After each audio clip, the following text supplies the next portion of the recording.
الحمدللہ رب العالمین الحمدللہ الذی جعلنا من المتمسکین بولایت امام المشارق والمغارب مظہر العجائب والغرائب شہنشاہ ولایت سرور ارباب امامت باب العلم والحکمت فاتح خیبر الانبت اسد اللہ الغالب علی کل غالب امیر المؤمنین قائد الحر المہجرین یعقوب الدین امام المتقین سید الوصیین مطلوب کل طالب امام علی ابن ابی طالب علیہ السلام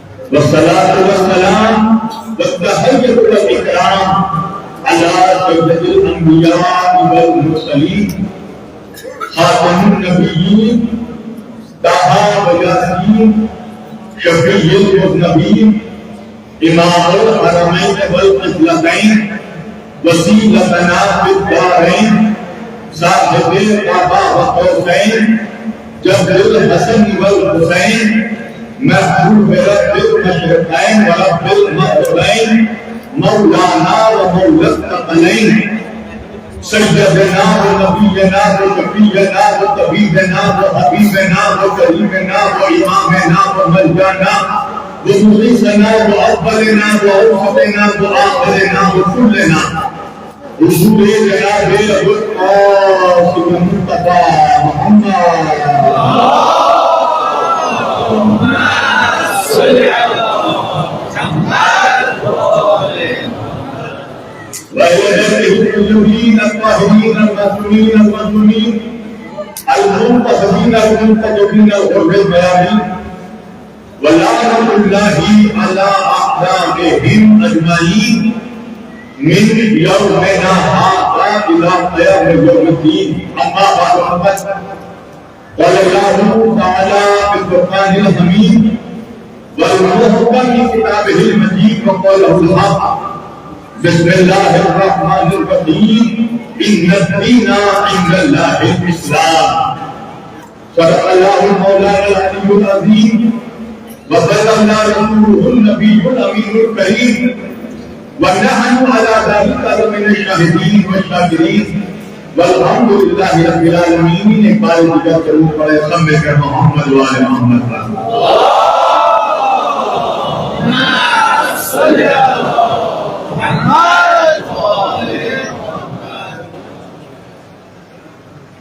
عزیزان گرامی عزیزان محترم و برادران ملت اسلامیہ بندگان توحید وارثان رسول علیہ رسول گدایان دربار حضور مولا آپ سبوں کے جذبے ایمانی کو زندہ و سلامت رکھے. میرے اور میرے حوالات طرف سے تمام دنیائے مومنین اور تمام مومنین مومنات جہاں موجود ہیں سبوں کو میں جشن عید غریب کی بہت بہت مبارکباد پیش کرتا ہوں.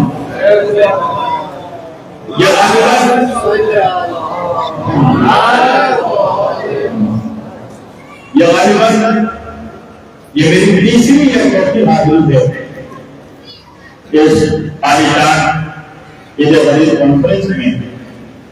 ہمارے مظفر بھائی بڑے خلوص کے ساتھ اتنے پہلے دعوت دے دیتے ہیں کہ میں کوئی دوسری دعوت نہیں نہ کروں.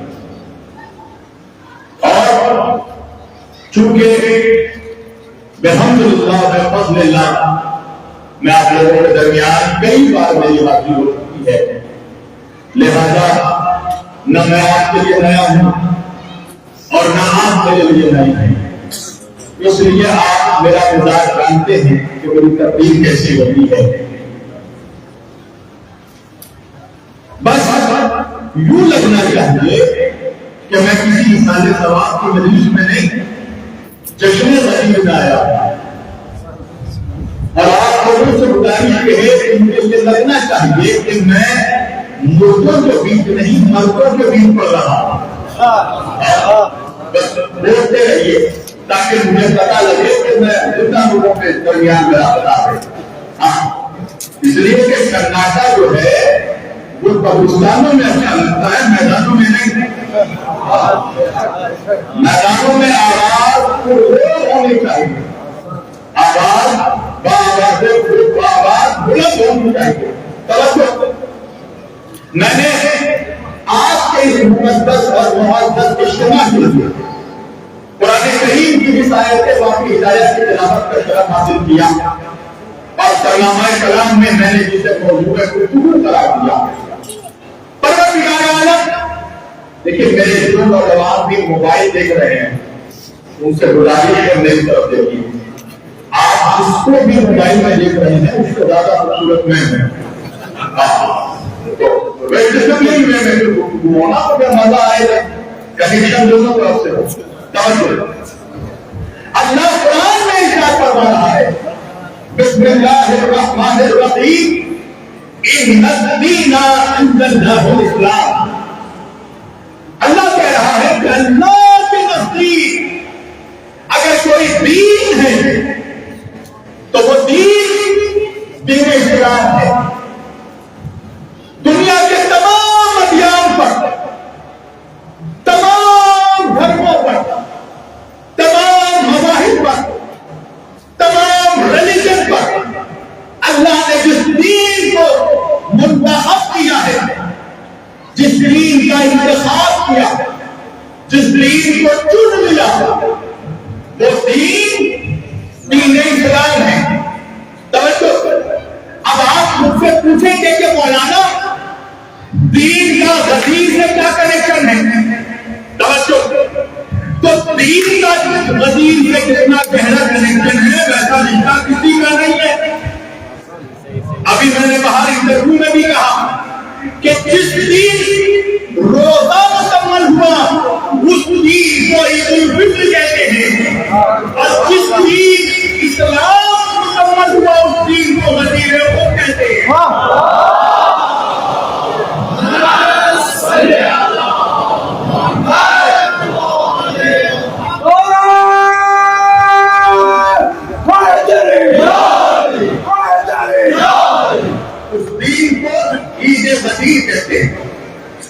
میں ویسے ہندوستان اور الگ الگ جگہوں میں بھی جشن غدیر میں جاتا ہوں, مگر اکثر کشمیر کے علاوہ, اس واقعے کے علاوہ ہندوستان میں کہیں پر بھی جشن ہوتا ہے تو جشن رات کو ہوتا ہے, محفل رات کو ہوتی ہے. یہ کشمیر ہے کہ جہاں عید غدیر دن میں منایا جاتا ہے, اور اس لیے مجھے یہاں پر بہت اچھا لگتا ہے. وجہ یہ ہے کہ غدیر دن میں ہی ہونا چاہیے, اس لیے کہ اسلام میں راتیں بھری ہوئی ہیں, شب قدر ہے, شب برات ہے, راتیں بھری ہوئی ہیں, اور ان ہزاروں راتوں کے بیچ میں یہ ایک دن ہے. عید غدیر کا دن ہے. مولا علی کی ولایت کا اعلان رات کے اندھیرے میں نہیں ہوا, دن کے اجالے میں ہوا. ابھی عید غدیر ہو رہا ہے, موسم کتنا خوشگوار ہے, کتنا اچھا موسم ہے. میں مائک کی بات نہیں کر رہا ہوں, موسم کی بات کر رہا ہوں. اور جہاں کا یہ 3 منٹ والا مائک ہوتا ہے مجھے ایسے ہی پتا ہو جاتا. توجہ, میں موسم کی بات کر رہا ہوں, مائک والے کو بلائی کا دعا دیتے کہ مائک نہیں کر ہوا. توجہ, ایک سوال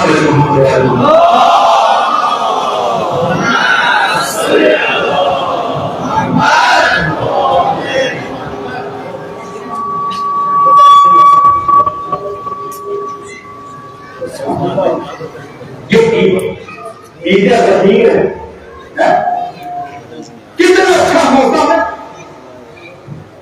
خوشگوار موسم ہے نا. ابھی مجھ سے مظفر بھائی کہہ رہے تھے کہ مولانا پروگرام باہر پنجاب میں ہو رہا تھا مگر بارش ہونے کی وجہ سے پروگرام اندر ہو گیا. توجہ, ہو سکتا ہے کہ آپ چاہ رہے ہو باہر ہو, مولا چاہے تو اندر ہو, مگر موسم کتنا خوشگوار ہو گیا. سچ بتائیے, آپ میں سے کسی کو گرمی لگ رہی ہے؟ گرمی محسوس ہو رہی ہے؟ نہیں نا. پسینہ آ رہا ہے, کتنا خوشگوار موسم ہے, کوئی پسینہ نہیں, ٹھنڈی ہوا چل رہی ہے. تو بھائی آج تقریباً 1400 سال کے بعد, اور 1400 سال سے زیادہ کرتا ہو گیا, آج ہم عید غدیر منا رہے ہیں تو موسم اتنا خوبصورت ہے, ٹھنڈی ٹھنڈی ہوا چل رہی ہے. مگر جس دن یوم عید غدیر تھا, جس دن رسول اللہ نے مولا علی کی ولایت کا اعلان کیا,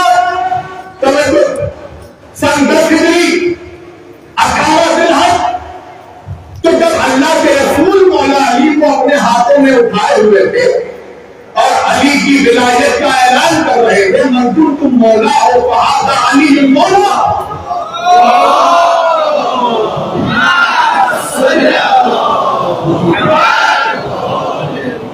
جس دن رسول اللہ اعلان کر رہے تھے, بھائی آج تو میں گناہگار ہوں, رسول اللہ کا کہ ان کے نوکروں کا نوکر ہوں, آج میں خدا دے رہا ہوں تو ٹھنڈی ہوا چل رہی ہے, اتنا خوشگوار موسم. تو ہونا تو یہ چاہیے تھا کہ جب رسول اللہ خدا دے رہے تھے تب بھی ٹھنڈی ٹھنڈی ہوا چلنی چاہیے تھی, موسم ایسے ہی خوشگوار ہوتا.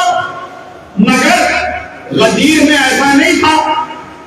جب رسول اللہ مولا علی کے ہاتھوں کو اٹھا کر علی کی ولایت کا مولائیت کا اعلان کر رہے تھے, تب تو چلچلاتی ہوئی دھوپ, 1.25 لاکھ حاجیوں کا مجمع, چلچلاتی ہوئی دھوپ, ٹپکتے ہوئے پسینے. میں ہاتھ جوڑ کر کہوں گا, یا رسول اللہ, آپ ساقی کوثر ہیں, آپ سردار جوانان جنت کے آپ نانا ہیں, آپ مالک جنت ہیں. تو یا رسول اللہ, جب علی کی ولایت کا اعلان کر رہے ہیں تو ذرا جنت کی ٹھنڈی ٹھنڈی ہوا چلا دیتے, جام کوثر کی نہریں کھلکوا دیتے, جنت کے درختوں کا درخت طوبہ کا سایہ لگوا دیتے. مگر یہ کیا بات ہوئی, گرم صحرا, 1.25 لاکھ کی بھیڑ, چلچلاتی ہوئی دھوپ, دوپہر کی گرمی, ٹپکتے ہوئے پسینے, ایسے میں آپ علی کی ولایت کا اعلان کر رہے ہیں. آواز آئے گی شبیر سمجھا نہیں, اگر رسول چاہتے تو جنت کی ٹھنڈی ٹھنڈی ہوا چلا دیتے, نہر کوثر کا جام کھلکوا دیتے, درخت طوبہ کا سایہ لگوا دیتے. مگر ہوتا کیا, ہوتا یہ کہ بعد میں کچھ لوگ کہتے, یا رسول اللہ, وہ ٹھنڈی ٹھنڈی ہوا چل رہی تھی, ہم سو گئے, ہم سو گئے, ہمیں پتا ہی نہیں تھا کہ اعلان کیا ہوا, ہمیں معلوم ہی نہیں تھا کہ علی کو آپ نے مولا تھا, آپ نے مولائیت کا اعلان کیا. اللہ کے رسول نے کہا, سنو, ہم تمہیں رونے کو دیں گے مگر سونے نہیں دیں گے. جہاں ذکر علی ہو وہاں سونا نہیں چاہیے. توجہ, اس لیے غدیر کا اعلان دن کے دوپہر میں ہوا, اور اماموں نے تاکید کی ہے کہ دیکھو غدیر پہنچاؤ لوگوں تک. آج اللہ سوچیے, جس دین کو اللہ نے منتخب کیا, ان الدین عند اللہ الاسلام, اللہ کے نزدیک سب سے بہترین دین ہے دین اسلام. تو بھائی ہونا تو یہ چاہیے تھا کہ جس دین کو اللہ نے پسند کیا, جو دین اللہ کا فیوریٹ ریلیجن ہے, جس دین کو اللہ نے منتخب کیا، ہونا تو یہ چاہیے تھا کہ اس دین سے جو قوم وابستہ ہے، ہونا تو یہ چاہیے تھا کہ وہ قوم ساری دنیا میں عزت دار ہوتی، ساری دنیا میں سربلند ہوتی، ہر جگہ اس قوم کا ڈنکا بج رہا ہوتا، مگر ہو رہا ہے اس کے اپوزٹ۔ ہاں دنیا میں ٹھیک اس کا اپوزٹ دیکھ رہے ہیں کہ پوری دنیا میں سب سے زیادہ اگر کوئی قوم ذلیل ہو رہی ہے تو وہ مسلمان ہے۔ ہر جگہ کوئی قوم اگر مار کھا رہی ہے تو وہ مسلمان ہے۔ مقتول بھی آپ ہوتے ہیں اور قاتل بھی آپ کو بنا دیا جاتا ہے۔ توجہ، یعنی قتل بھی آپ، قاتل بھی آپ۔ مسلمانوں کو آج دوسری قومیں نفرت کی نگاہ سے دیکھ رہی ہیں۔ مسلمانوں کے پہلو میں لوگ بیٹھنا گوارا نہیں کر رہے ہیں، داڑھی ٹوپی رکھ کر سفر کرنا مشکل ہو گیا ہے۔ توجہ، اب مجھے بھی مظفر بھائی کی طرح شرٹ پینٹ میں سفر کرنا ہوگا۔ میری امی نے کہا بیٹا اب جو حالات ہیں ذرا شرٹ پینٹ میں سفر کرو۔ کیوں؟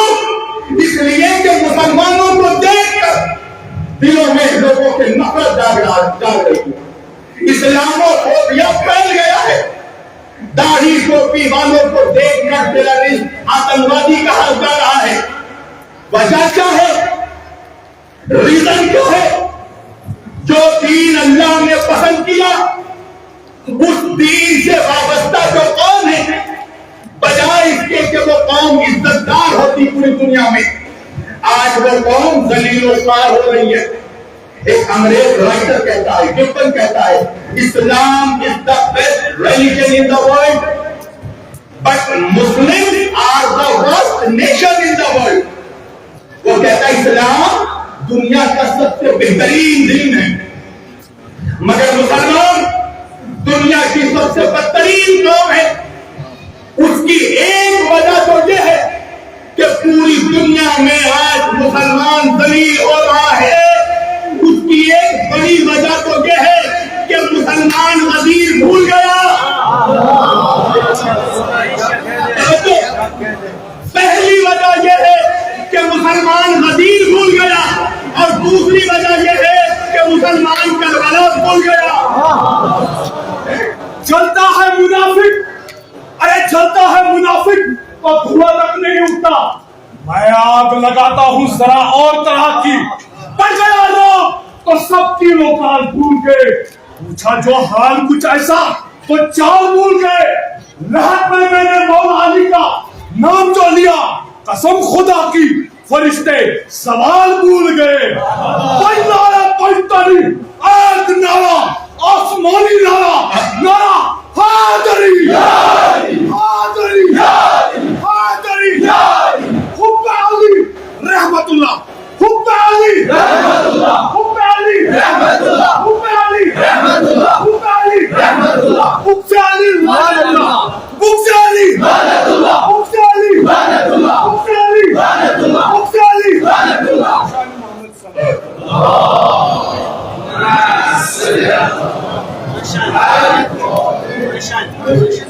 میں ابھی مظفر بھائی سے پوچھ ہی رہا تھا تھوڑی دیر پہلے کہ بھائی بھائی وہ تو سپر پاور والا نعرہ لگاتا ہے، بھائی دیکھو نوجوان میں ایک بات کہوں گا، یا تو مجھے چھیڑا مت کرو، اور اگر مجھے چھیڑو گے تو پھر میں بھی نہیں کروں گا، پھر آپ نے کہا ہے تو میں بھی کروں گا۔ سنو، علی کے ذکر سے، یہ آپ کو نہیں منافقوں کو کہہ رہا ہوں، علی کے ذکر سے چلتا ہے تو کو یوں ہی صحیح، علی کے ذکر سے چلتا ہے تو یوں ہی صحیح، قدم قدم پہ علی کے میں گیت گاؤں گا۔ سننے کا جو سلسلہ آ رہا ہے سپر پاور کہاں آ رہا ہے؟ علی کے ذکر سے چلتا ہے تو یوں ہی صحیح، قدم قدم پہ علی کے میں گیت گاؤں گا، اور خدا کو بعد میں جو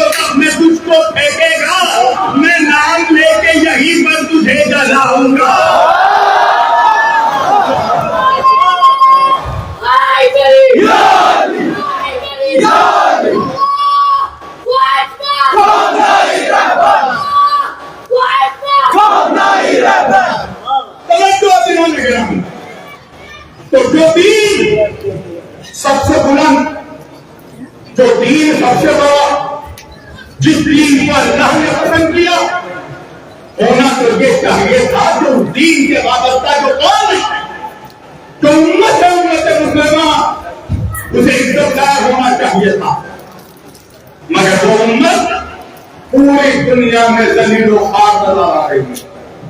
کیوں؟ دو چیزیں امت بھلا رہتی ہے، غدیر بھی بھول گئے، کربلا بھی بھول گئے، تو پھر بچا کیا؟ اگر اسلام سے غدیر اور کربلا کو نکال دو تو پھر بچتا کیا ہے؟ کچھ نہیں بچتا۔ اگر علی کو نکال دو، حسین کو نکال دو، کچھ نہیں بچتا۔ کیوں؟ علی کے لیے نبی نے خندق میں کہا بارز الایمان کلو الی الکفر کلو، علی کو نبی نے کہا کل ایمان، کیا کہا؟ کل ایمان۔ کہ ہمارے سماج میں دو لفظ ہیں، جب کوئی چوری چماری کرتا ہے تو ہم کہتے ہیں بڑا بے ایمان ہے، اور اگر کوئی بے نمازی ہوتا ہے، تارک الصلاۃ ہوتا ہے، عبادت نہیں کرتا، ہر وقت شراب میں ڈوبا رہتا ہے، تو اس کو ہم کیا کہتے ہیں؟ بڑا بے دین بھی۔ تو بوڑھے لوگوں کو دو ہی جملے کہے جاتے ہیں، یا بے ایمان یا بے دین۔ نبی کہہ رہے علی ہے کل ایمان، توجہ، اور اسی نبی کی ایک اولاد ہے جس کا روضہ اجمیر شریف میں موجود ہے۔ کون ہے وہ؟ خواجہ معین الدین چشتی حسن سنجری سرکار غریب نواز رحمت اللہ، انہوں نے کیا کہا؟ دین است حسین۔ نبی کہہ رہے علی ایمان ہے، خواجہ کہہ رہے حسین دین ہے، تو باپ ایمان ہے، بیٹا دین ہے، مطلب کیا ہے؟ اگر علی کو چھوڑو گے تو بے ایمان ہو جاؤ گے، اور حسین کو چھوڑو گے تو بے دین ہو جاؤ گے۔ اگر ایمان کی سلامتی چاہتے ہو، اگر دین کی سلامتی چاہتے ہو، تو علی اور حسین سے وابستہ ہونا پڑے گا۔ اور علی اور حسین کے ذکر سے اگر پرابلم ہے تو شبیر وارسی سے مت پوچھنا، مجھ سے مت پوچھنا کیوں دشمنی ہے تجھ کو علی و حسین سے، فرصت ملے تو پوچھ کبھی والدین سے۔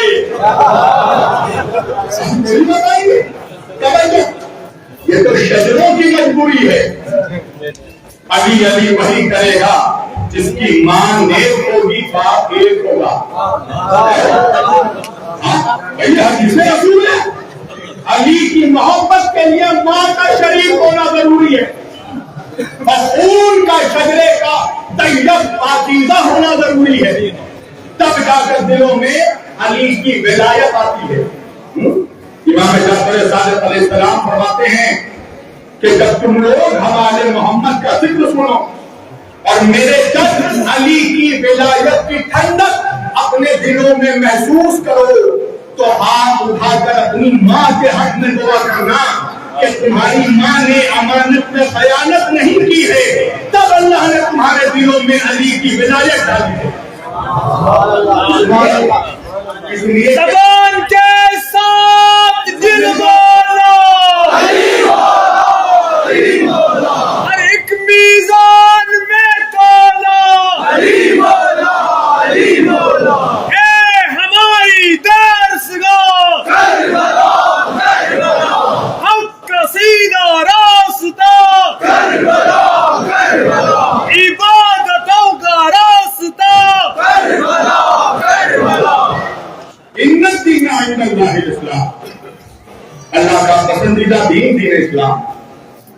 تو پھر جب اسلام اتنا بلند تو مسلمان اتنا پست کیوں؟ اس کے ذمہ دار خود مسلمان، خود ہم نے اپنے بدکرداری سے اپنی بے حوالی سے، بدعمالی سے اور آپسی جھگڑوں سے ہم نے خود کو اتنا ذلیل کر دیا کہ آج پوری دنیا میں رسوا ہو گئے۔ آپس میں لڑ رہے ہیں مسلمان، اور جو ایکچوئل دشمن ہے اس کے سامنے تو اچھے اچھوں کی ہوا خراب ہو جاتی، اور آپس میں جہاں لڑائی ہو شیعہ سنی بات کی بدلتی دیکھیے، ایسا لگتا ہے کہ پورے بدن میں انرجی آ گیا۔ نفرت، مسلمان سے نفرت کر رہا ہے۔ اللہ کے رسول نے کہا مسلمان بھائی ہے۔ قرآن کہتا ہے سورہ حجرات میں ان المؤمنون اخوۃ، مومنین بھائی ہیں۔ اور ہوتا تو یہ ہے کہ بھائی کو بھائی نہیں سمجھ رہا، بھائی سمجھ رہا۔ ایک بات مجھے بتائیے، میں تو جب بھی آیا ہوں کانفرنس میں نے دیکھا ہے کہ مسلمانوں کے سارے علماء انٹلیکچوئلز اس پروگرام میں آتے ہیں، آج بھی آئے ہوں گے۔ میں نے دیکھا ہر مسلک کے علماء کو بلایا جاتا ہے، ہونا بھی چاہیے۔ علی جو ہے، علی محبت کا نام ہے، نفرت کا نام نہیں ہے۔ علی کے پروگرام سے، حسین کی مجلسوں سے محبت عام کی جاتی ہے، نفرت نہیں۔ آنا چاہیے، سب کو بلانا چاہیے۔ ہوتا ہے بھائیوں میں نظریاتی اختلاف ہوتا ہے، فکری اختلاف ہوتا ہے، ضروری کوئی ہے دو سگے بھائی ہیں ان میں فکری اختلاف ہوتا ہے۔ مثلا میرا کوئی دیوبندی بھائی ہے، اس کا اور میرا کوئی فکری اختلاف ہوا یا فکری مسئلے پہ اختلاف ہوا۔ مثلا ایسے میرا دیوبندی بھائی ہے، وہ روزہ کھولتا ہے اذان کے ساتھ اور میں روزہ کھولتا ہوں نماز کے بعد، تو ہم لوگوں میں فکری اختلاف ہوا نا، نظریاتی اختلاف ہوا۔ ہم دونوں نے ڈیسائیڈ کیا کہ ہم لوگ لڑیں گے نہیں، ایک دوسرے کو گالی نہیں دیں گے، گریبان نہیں پکڑیں گے، ایک دوسرے کا کالر نہیں تھامیں گے۔ کیا کریں گے؟ ہم لوگوں نے کہا ہم لوگ اپنے درمیان میں قرآن کریم کو معیار بناتے ہیں، اللہ کی کتاب کو اور رسول اللہ کی احادیث صحیحہ کو ہم معیار اسٹینڈرڈ بناتے ہیں، اور ہم اپنے نظریات کو قرآن سے ملا کر دیکھتے ہیں، حدیث سے ملا کر دیکھتے ہیں۔ جس کا نظریہ قرآن و حدیث سے ملے گا ہم اسے ایکسپٹ کر لیں گے، اور جس کا نظریہ قرآن اور حدیث کے خلاف ہوگا ہم اسے ریجیکٹ کر دیں گے۔ تو بھائی ہمارے بیچ میں بات چیت ہوئی، گفتگو ہوئی، مباحثہ ہوا، ڈیبیٹ ہوا، ایک سولوشن نکلا۔ یہ سولوشن کب نکلا؟ جب ہم لوگوں نے آپس میں بات چیت کی، گفتگو کی، ہے نا؟ اور گفتگو کب ہوئی؟ جب اس دیوبندی بھائی نے مجھے مسلمان سمجھا اور میں نے اس کو مسلمان سمجھا۔ سمجھا؟ یعنی کہ وہ میرا دیوبندی بھائی مجھے گمراہ سمجھتا ہے مگر مسلمان سمجھتا ہے، میں اس کو گمراہ سمجھتا ہوں مگر مسلمان سمجھتا ہوں۔ تو جب تک ہم دونوں ایک دوسرے کو مسلمان سمجھتے ہیں تب تک بات چیت، ڈیبیٹ، بحث سب کچھ ہو سکتا ہے، دوستی ہو سکتی ہے، سولوشن نکل سکتا ہے۔ پر اگر دو مسلمان، دو فرقے کے مسلمان اگر ایک دوسرے کو مسلمان ہی نہ سمجھے، سمجھ رہے ہیں کیا کیا؟ اگر ہم لوگ سارے مسلمان ایک دوسرے کو کافر سمجھنے لگے تو کیا آپ بحث ہو سکے گی؟ اب بات چیت ہو سکے گی؟ نہیں۔ کیوں؟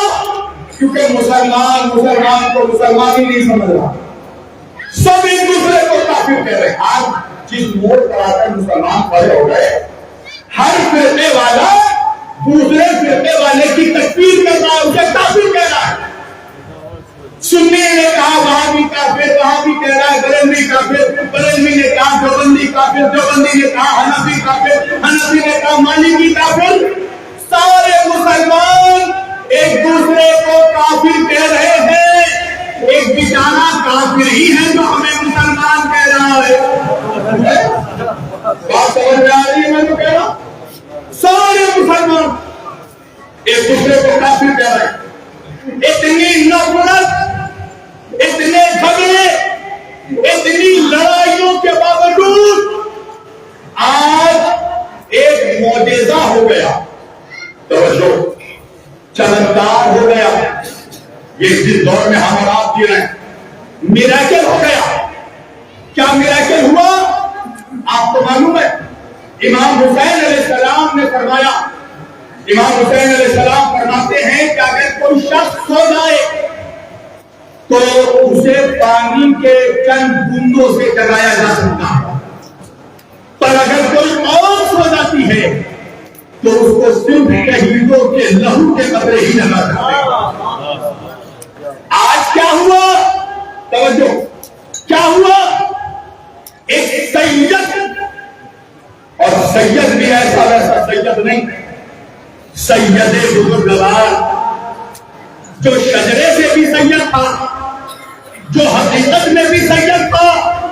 توجہ، ایک سید کا لہو بہا، ایک شہید سید کا لہو گرا زمین پر. کون ہے وہ سید؟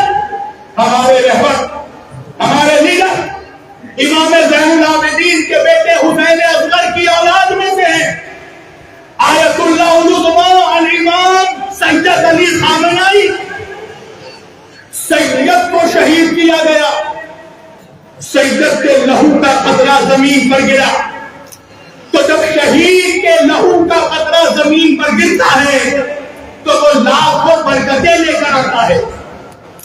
آیت اللہ خامنئی کا سید کا لہو کا قطرہ جب زمین پر گرا تو پہلی برکت یہ نظر آئی کہ پوری دنیا میں مسلمان ایک پلیٹ فارم پر نظر آنے لگے. مسلمانوں کے درمیان آپس میں اتحاد دیکھنے کو مل رہا ہے. میں نے اپنی زندگی میں بتانا، میں اپنی لائف میں پورے بر صغیر میں جو سب سے بڑی صوفیوں کی خانقاہ ہے، درگاہ ہے، وہ درگاہ خواجہ معین الدین چشتی رحمۃ اللہ کی، اجمیر شریف، سرکار غریب نواز رحمۃ اللہ. اس درگاہ میں آج تک 850 سال کی ہسٹری میں، تاریخ میں کبھی کسی دوسرے فرقے کے، کسی دوسرے قوم کے لیڈر کا کبھی ان کا تعزیتی جلسہ نہیں ہوا، ان کے نام پر کبھی کوئی پروگرام نہیں ہوا. مگر پہلی مرتبہ خواجہ معین الدین چشتی رحمت اللہ کے روضے کے سامنے، روضے کے اندر احاطۂ نور میں اجمیر شریف کے سیدوں نے، خداموں نے آیت اللہ خامنئی کے شہادت کا تعزیتی جلسہ کیا، مثال ثواب کی مجلس کی اجمیر شریف درگاہ کے اندر. تو میڈیا والوں نے کہا وہاں کے خداموں سے، سیدوں سے کہ آپ کیوں ان کو یاد کر رہے ہیں، آپ کیوں آیت اللہ خامنئی کے نام کا جلسہ کر رہے ہیں؟ وہ تو شیعوں کے لیڈر تھے. تو انجمن سید زادگان اجمیر شریف کے خداموں نے کہا کہ تم ایسا سوچتے ہو کہ شیعوں کا لیڈر مارا گیا، ہم اجمیر سے اعلان کر رہے ہیں کہ پورے عالم اسلام کا لیڈر مارا گیا. اللہ اکبر، اللہ اکبر. شہید کی جو موت ہے قوم کی حیات ہے. توجہ، وہ کہتے ہیں کہ آپ اس نظریے سے دیکھتے رہیے، ہمارے نزدیک ہم اجمیر کے خدام یہ اعلان کر رہے ہیں کہ ہمارا رہبر مانا ہے، ہمارے رہبر شہید ہوئے. اور یہ مارنا وارنا جو ہے یہ تو تمہارے نزدیک بات ہے، ہمارے نزدیک تو شہید زندہ ہوتا ہے. وہ یوں بھی زندہ ہے، ہمارے دلوں میں بھی زندہ ہے. پوری دنیا میں ان کا سوگ منایا گیا، لوگ آج تک سوگ ہوا. وہ رات، جس رات کو رہبر کو شہید کیا گیا، وہ رات بہت قیامت کی رات تھی. پہلی بات تو یہ ہے کہ دل ماننے کو تیار نہیں تھا کہ ہمارے رہبر کو شہید کر دیا گیا یا مار دیا گیا. مگر جب ایران کے آفیشل چینلوں سے اعلان ہوا تو میں نے بھی دلی میں فون کیا کلچر ہاؤس میں. میں نے کہا واہ، ہمارے رہبر کو ان کے گھر پر مار دیا گیا، ان کے گھر پر شہید کر دیا گیا. منع کرو یار، ہمارے رہبر کو ان کے گھر پر شہید کر دیا گیا. یہ میں نے سوال کیا. ایران کی ریولیوشنری فورس کہاں تھی؟ پاسداران انقلاب کے سپاہی کہاں تھے؟ ایران کی آرمی کہاں تھی کہ ہمارے رہبر کو ان کے گھر میں شہید کر دیا گیا؟ میں نے کہا ہمارے رہبر کو کسی سیف مقام پر، کسی سیف پلیس میں، محفوظ مقام پر ان کو منتقل کیوں نہیں کیا گیا؟ یہ تو پوری دنیا کو معلوم تھا کہ آج اسلام، دشمنان اسلام کے ہٹ لسٹ پر مین ٹارگٹ پر جو نام ہے اس کو نام خامنائی کا، ہمارے رہبر کا سید تھا. تو سید کو ان کے گھر پر کیسے رہنے دیا گیا؟ یہ جانتے ہوئے کہ ان کے گھر پر حملہ ہوگا. آقا نے مجھے جواب دیا کہ شبیر وارسی صاحب، یہ وہ عظیم شہادت ہے کہ جس کا انتخاب خود رہبر نے کیا، خود سید نے کیا. وہ مجھ سے کہنے لگے کہ اگر رہبر چاہتے تو ابھی امریکہ نے وہ میزائل نہیں بنایا تھا جو ہمارے رہبر کے سینے کو چیر سکتا. رہبر اپنی جان بظاہر بچا سکتے تھے، مگر رہبر نے خود اپنی شہادت کو چنا ہے.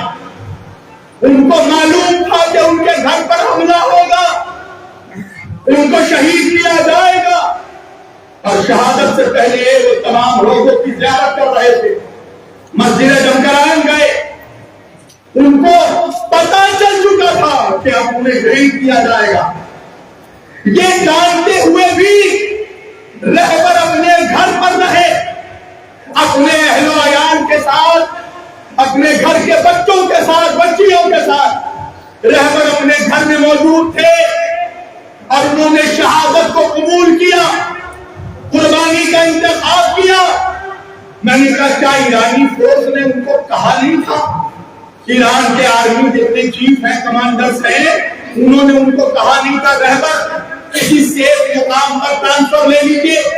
آقا نے کہا تھا، مگر رہبر نے کہا کہ میں جس شہر تہران میں رہتا ہوں، اس تہران میں 90 لاکھ سے زیادہ لوگ رہتے ہیں.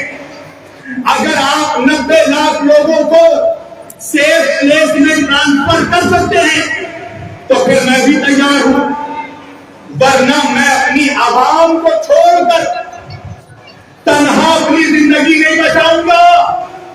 میرا سلام ہو ایسے سید پر، ایسے رہبر پر کہ جس نے اسلام اور اسلام کے ساتھ ساتھ شیعت کا، تشیع کا سر بلند کر دیا.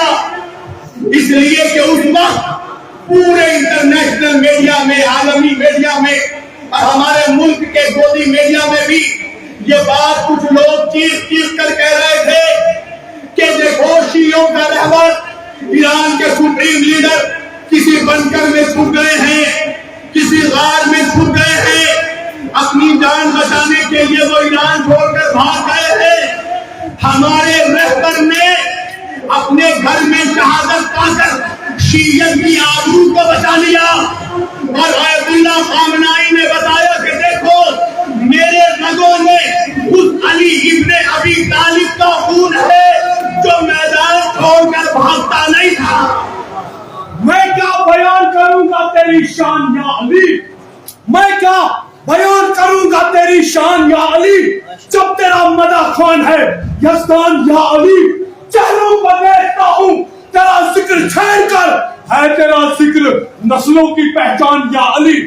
شاہ مردان، شیر یزدان، قوت پروردگار، لا فتح الا علی، لا سیف اللہ ذوالفقار، نعرہ حیدری، حیدری، حیدری، کوئی نعرہ پنتری، ایک نعرہ سمندری نعرہ، نعرہ حیدری، حیدری. رہبر نے خود اپنی شہادت کو چنا، پہاڑ کے اندر نہیں چھپے. ہمارے رہبر کو پہاڑ کے اندر سے نہیں نکالا گیا. دیکھیے میں کوئی پولیٹیکل اسٹیٹمنٹ نہیں دوں گا، ایک اشارہ کروں گا آپ سمجھیں گے. ایک اور کوئی تھا جس کو لوگ ہیرو کہتے تھے، اس ہیرو کو پہاڑ کے اندر سے، غار کے اندر سے باہر مونچھ کر نکالا گیا تھا. سمجھے؟ مگر ہمارا رہبر غار کے اندر نہیں چھپا، پہاڑ کے اندر نہیں چھپا۔ آیت اللہ خامنائی نے دنیا کو بتایا کہ ہم حسینی ہیں، اور حسینیوں کا تعلق پہاڑوں سے نہیں میدانوں سے ہے۔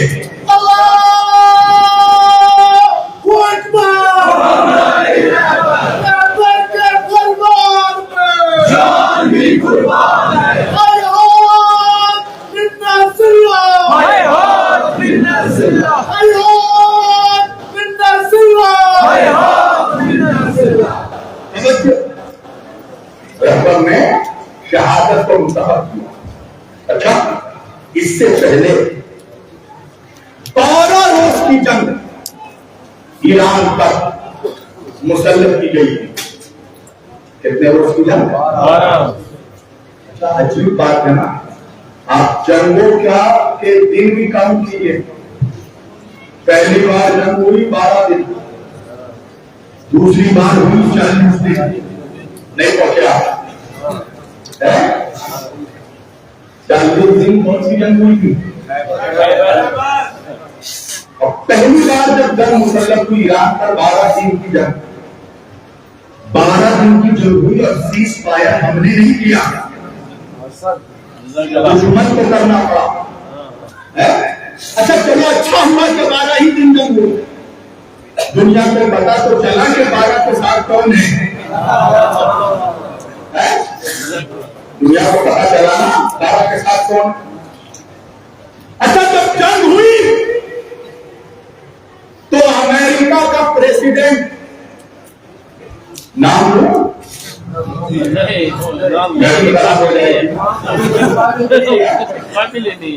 غلامی منحوس،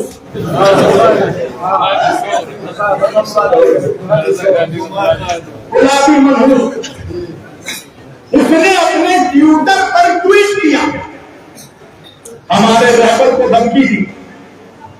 آپ کو آیت اللہ خامنائی کا شجرہ پتا ہے؟ مولا علی کا 40واں بیٹا ہے خامنائی، 40th descendant of امام علی علیہ السلام۔ 40ویں جنریشن میں مولا علی کے بیٹے امام حسین، ان کے بیٹے امام زین العابدین، ان کے بیٹے حسین اصغر کی اولاد میں سے ہیں، عابدی سید۔ توجہ، غلامی منحوس نے ٹویٹر پر دھمکی دی سید کو۔ کیا دھمکی دی؟ اس نے سوچا تھا کہ 2-4 دن جنگ کر کے ہم سب کچھ ختم کر دیں گے، اسے منحوس کو پتا ہی نہیں تھا۔ ایران کے قائدین کہتے تھے جنگ اسٹارٹ تم کرو گے، اینڈ کب ہوگا یہ ہم ڈیسائیڈ کریں گے۔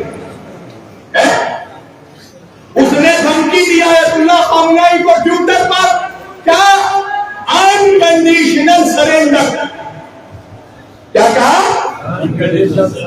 انکنڈیشنل سرینڈر کر جائیے۔ ہمارے رہبر نے غلامی منحوس کو جواب دیا کہ تجھے ہماری تاریخ نہیں پتا، ہم جس بستی میں رہتے ہیں اس بستی کا نام کربلا ہے، ہمارے علاقے کا نام کربلا ہے۔ آیت اللہ خامنائی نے کہا میں فکر سے بھی حسینی ہوں، میں شجرے سے بھی حسینی ہوں، میں کردار سے بھی حسینی ہوں، میں کیریکٹر سے بھی حسینی ہوں، اور حسینی جب میدان میں آتا ہے تو ہماری ڈکشنری میں کہیں انکنڈیشنل سرینڈر نام کا ورڈ نہیں ہوتا۔ جب کوئی حسینی میدان میں آتا ہے تو یا مرتا ہے یا مارتا ہے۔ ہماری درسگاہ کا سیدھا راستہ، ہم جب میدان میں آتے ہیں یا مرتے ہیں یا مارتے ہیں، ہم سرینڈر نہیں کرتے۔ ہماری لغت میں گردن آدم، ہماری ڈکشنری میں سرینڈر نام کا کوئی ورڈ نہیں ہے۔ اچھا ایک بات بتائیے، آیت اللہ خامنائی کو کس جرم میں شہید کیا گیا؟ کس جرم میں؟ یا ایران کے اب تک جتنے لوگ، بچے، بوڑھے، عورتیں، اور مینار اسکول میں، ہاسٹل میں جو 170 کے قریب بچیاں، معصوم بچیاں یہ ایکسٹریم قبیلے کے لوگوں نے بچیوں کو مارا، شہید کیا، ان کا جرم کیا تھا؟ کیا جرم تھا؟ تو کچھ جاہل لوگ ہوں گے نا، وہ کہیں گے نیوکلیر بم بنا رہے تھے۔ میرے باپ نے دیکھا، کس نے دیکھا نیوکلیر بم ایران کو بناتے ہوئے؟ سب کو پتا ہے کہ ہمارا مرجع جو فتویٰ دے دیتا ہے وہ پتھر کی لگی ہوئی ہے۔ ہمارے رہبر نے فتویٰ دے دیا کہ اجتماعی ہلاکت کے لیے ہتھیار بنانا حرام ہے۔ تو امریکہ کے بھی سمجھ میں یہ بات آ گئی کہ کچھ بھی ہو سکتا ہے۔ ابھی ایران میں کوئی مائکالات پیدا نہیں ہوا جو خامنائی کے فتوے کو پیچھے کر سکے۔ وہ بھی جان گئے تھے، اسرائیل بھی جان گئے تھے ایران نیوکلیر ہتھیار نہیں بنائے گا، پھر بھی جنگ مسلط کی گئی، بچوں کو مارا گیا، سید کو شہید کی۔ دیوبندی آ گئی، انہوں نے کہا کہ آیت اللہ خامنائی اس صدی کے شہید اعظم شہید اعظم اللہ اکبر۔ اور میرے نزدیک غیبت امام زمانہ علیہ السلام میں آیت اللہ خامنائی سے زیادہ کوئی قیمتی شخصیت اس زمین پر تھی ہی نہیں، ان سے زیادہ بابرکت اور کوئی قیمتی کیریکٹر ہی نہیں تھا پوری دنیا میں۔ کیوں مارا گیا ان کو، کیوں شہید کیا گیا؟ فلسطین کے مسلمانوں کی مظلوموں کی حمایت کی وجہ سے، غزہ کے مظلوموں کو سپورٹ کرنے کی وجہ سے۔ آپ کیا سمجھتے ہیں جب رہبر شہید ہوئے تو کیا صرف ہم لوگ سوگوار تھے؟ نہیں، سب سے زیادہ غم میں رہبر کی شہادت پر وہ غزہ کے فلسطین کے معصوم بچے غم میں مبتلا تھے،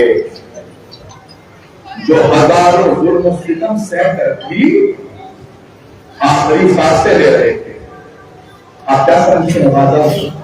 آج غزہ نے ہمیں کربلا سے نزدیک کر دیا، ظلم کی انتہا دیکھ لی ہم نے، لاکھوں مسلمانوں کو مار دیا گیا غزہ میں، فلسطین میں، بچوں کو، بوڑھوں کو، نہ جانے کتنی مائیں ہیں جن کی گولیاں اڑ گئی، نہ جانے کتنی بہنیں ہیں جن کے سہاگ اڑ گئے، نہ جانے کتنے بھائیوں نے اپنے بھائیوں کو اپنی آنکھوں کے سامنے خون میں تڑپتے دیکھا، نہ جانے کتنے بچے یتیم ہو گئے،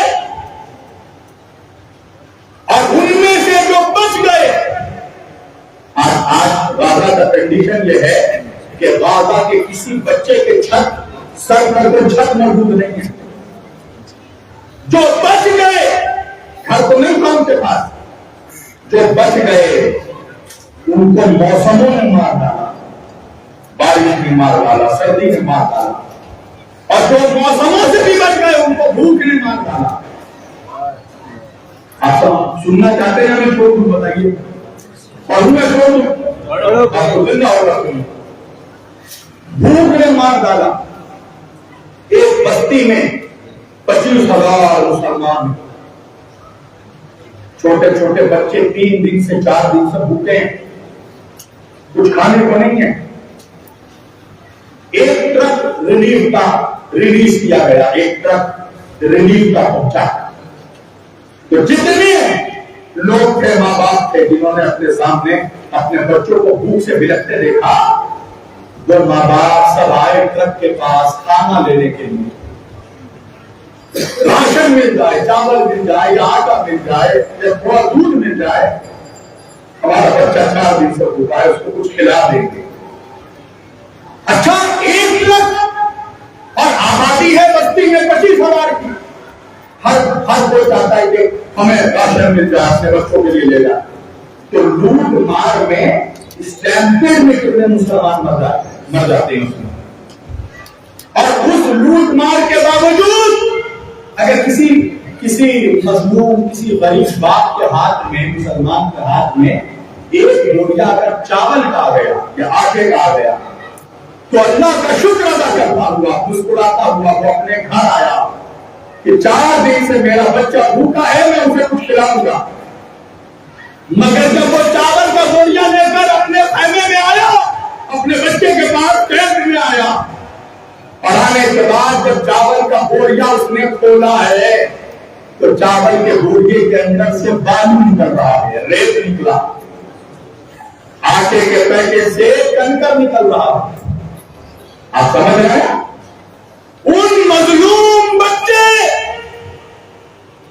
جو آخری سانسیں لے رہے ہیں غزہ میں، ان لوگوں کی کوئی امید تھی تو اس امید کا نام خامنائی تھا۔ ان بچوں کے لیے کوئی امید کی کرن تھی، کوئی لائٹ تھا تو اس امید کی کرن کا نام سید علی خامنائی تھا۔ ان بچوں کو یقین تھا کہ ہماری زمینیں ہمیں